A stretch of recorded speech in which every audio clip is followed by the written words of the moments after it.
guys, welcome back to the channel. We are heading out onto Lake Nipissing at sunset, the sunset entrance. Sunset Park? Yeah. Whew. It's a bit windy and cold, but we're gonna go and hopefully catch some fish. We do have a nice little meal for you guys, all you guys. I hope the wind isn't too bad. Yeah. So, yeah, we got a good walk to get out of here. I don't know. How many feet would you say that is, or yards? Yards? I don't know. 1.5 kilometers, 2 kilometers? Yeah, a couple kilometers anyway. It's actually pretty easy pulling so far. Yeah, you got the light sled.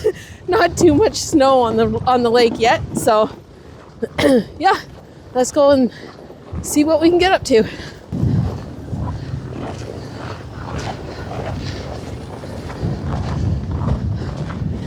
I see all the huts out there already.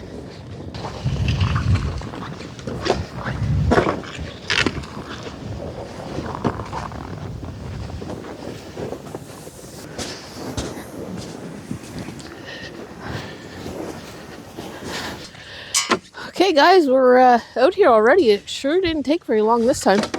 Maybe we're just in better shape this year. Right. We're both still sick from the holidays.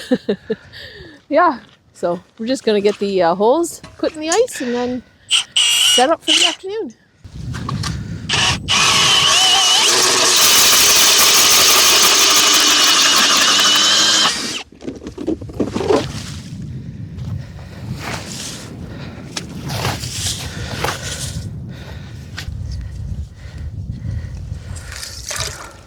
That's how many inches there? So at least 9 or 10, eh? I would say that's close to 12 inches now. Nice. That's exactly what we want to see. Got one?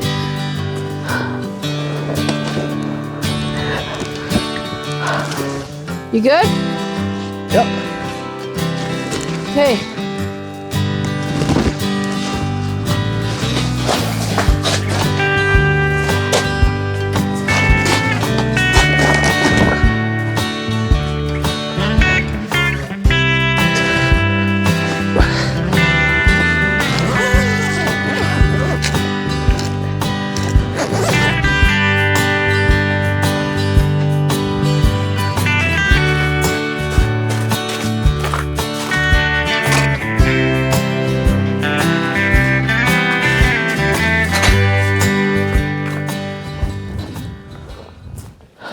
All right, guys, it's finally like 3 o'clock, I believe. Yeah, so we had a bit of a misadventure. Yeah, So as usual. So we set the tent up, and when we went to get our fishing rods, they were gone. So my guess is they didn't make it. They didn't make the walk. either they didn't make the walk or the wind took it. There's not a whole lot of snow here. It's just ice. So we had to go and pick up some fishing rods from North Bay Outfitters. Yeah. We just picked up some cheapies. These are so bad. Yeah. Anyway, it'll work. So what typically near when it gets a little dark, so around 4:30 to 5 o'clock, the walleye gets to bite on. So I think what I'm going to do is I got my rod set up here. I'm watching the fish finder, and I might actually get the stove going here and start prepping. Something to eat. We haven't had lunch. No. So yeah, I'll show you what that looks like. It got something different. It's called a Trangia stove. And for those who are wondering why I'm using it, I'm trying to cut back on... have you seen the bucket of gas bottles that I had from last year? Yeah, you know those cylinders? Yeah, so I'm trying to use some alcohol. It's a little bit more environmentally friendly. It is slower, so I'll show you what that's like. It's a little less racket too, right? It's quiet, yeah. So it's not... yeah, you got to be patient with it. It's not exactly the fastest thing in the world, but it should be good enough. My plans are gonna do a little like an Italian wedding kind of soup. Mm-hmm. Both Jen and I are getting over a cold here, and it would be nice to have a nice hot soup here as we get some fish. Okay, so I figure I'll just show you guys what we got here. So this is just a gas bottle. Inside this is bio alcohol. So it's okay to use it in a tent. This stuff doesn't have poison. There's other alcohols that actually burn a little cleaner, but there's some poison in it. And for those who are wondering, why does alcohol have poison in it? So you don't drink it. I think that's kind of silly, but anyway, so I got some bio, what do they call it, methanol or whatever. And I just want to show you what I put together here. So this ain't exactly the lightest thing, but it's okay for ice fishing and car camping. I wouldn't go backpacking. I probably would take it canoeing though. So a couple of things online. You have people that love this setup and you have people that hate it. So it's, believe it or not, it's made in Sweden, and it's actually used to be used in Swedish homes. And then when there was more readily available gas and electricity, this company changed itself and started making outdoor cookware instead. So kind of a, anyway, just neat background. So it has a frying pan on top. I bought the set that's aluminum, but it's got stainless steel on the inside.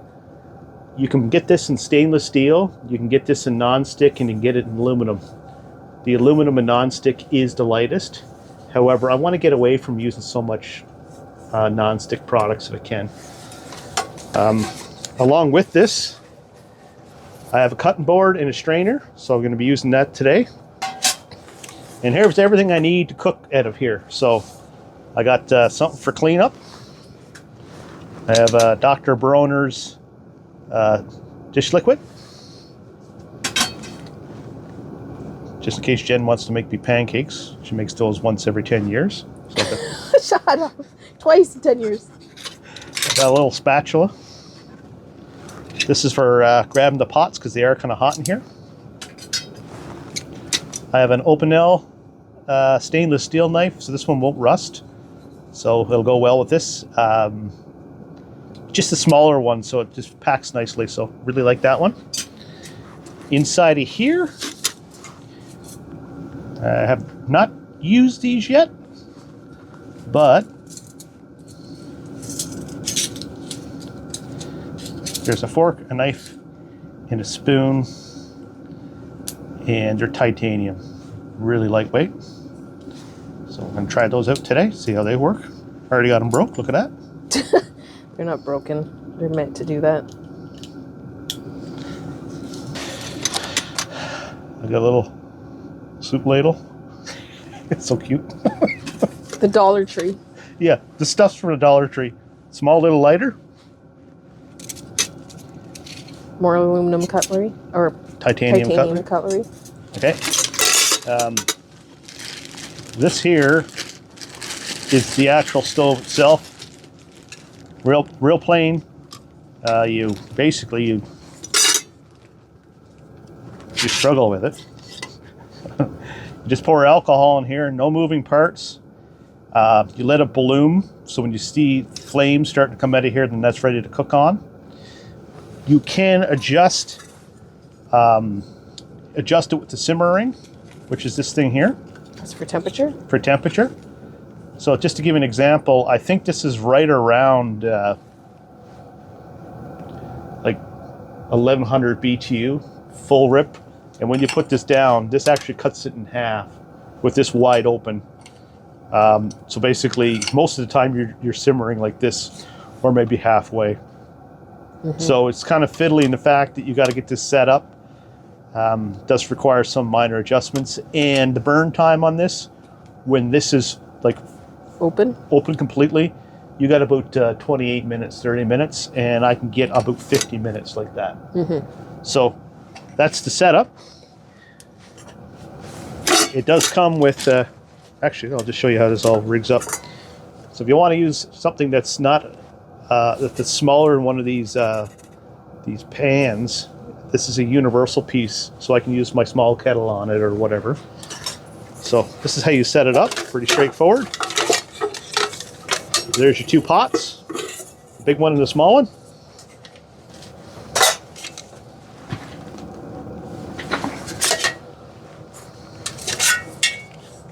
So all you're going to do is take out the strap that holds it together, and this just slides in like this. You put your burner down, you light your burner, and you put your pot right in there. It's a fairly stable base to it too, so that's what we're going to use today for cooking.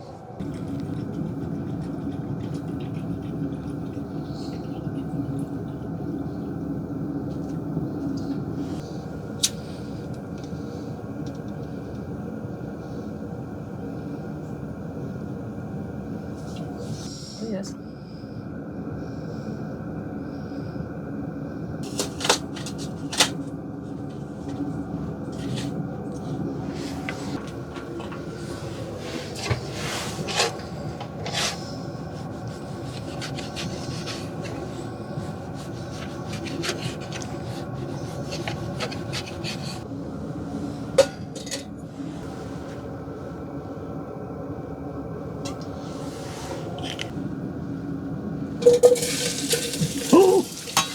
You had a casualty.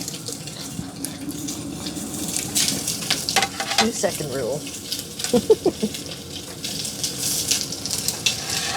Cut up the second sausage, same as the first.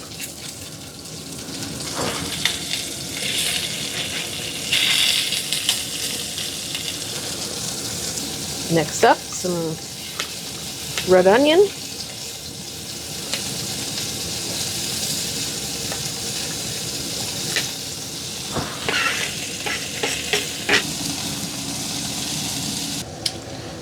You guys have probably seen this before, but this is the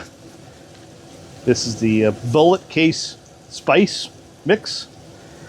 So I'm going to use some Italiano.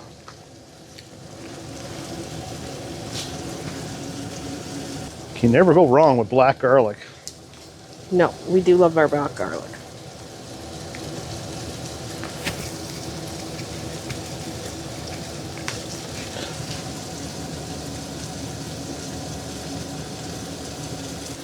So I'm just going to stir this now. That's what this thing's for. And grab your pan.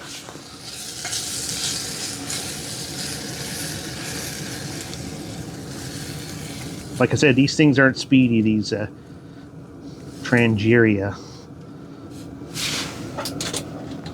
but they work.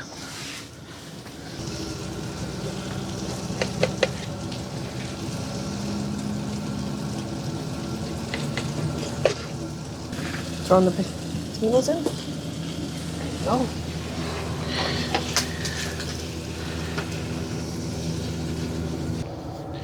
Just going to add some concentrated chicken stock.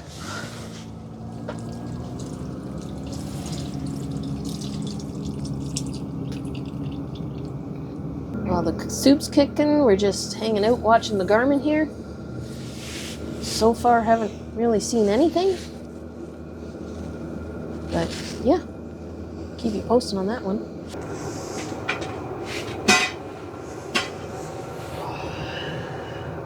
Ooh, look at that.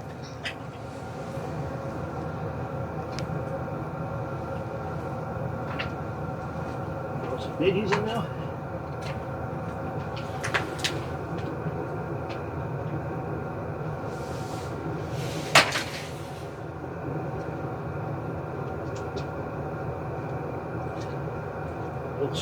Looks really good, dear.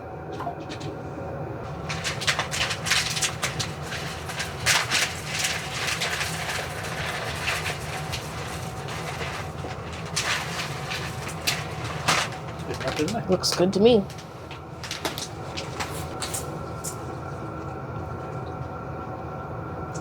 Oh yeah.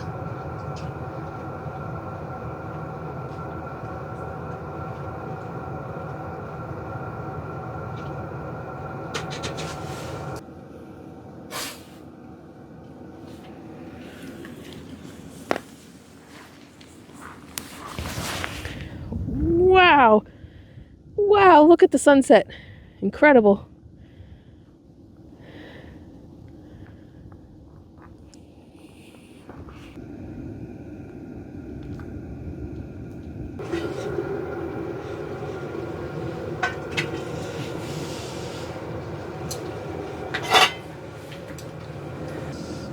Noodles are all cooked. Tent smells delicious. Time to serve.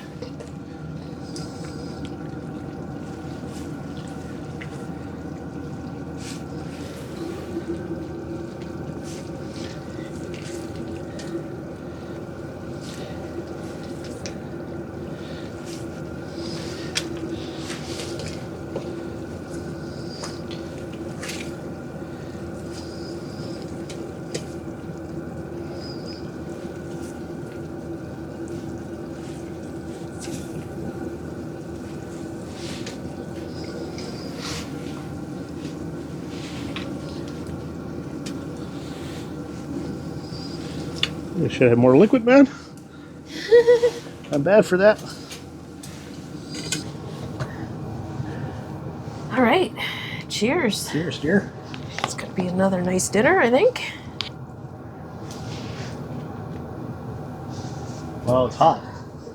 Yeah, and we haven't eaten since breakfast, whenever that was, 9 o'clock this morning.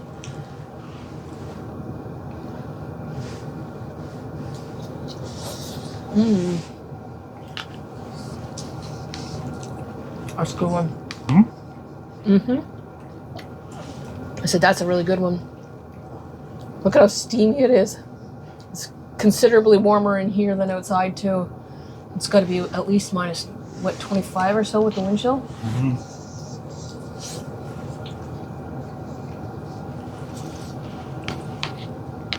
It's delicious. Oh, we didn't catch any fish, but we had a good meal here. Yeah, for sure. Got us out in the fresh air. So needed. I think much more needed than we both realized. So guys, dinner's done and we're just hanging out here, hoping for some fish.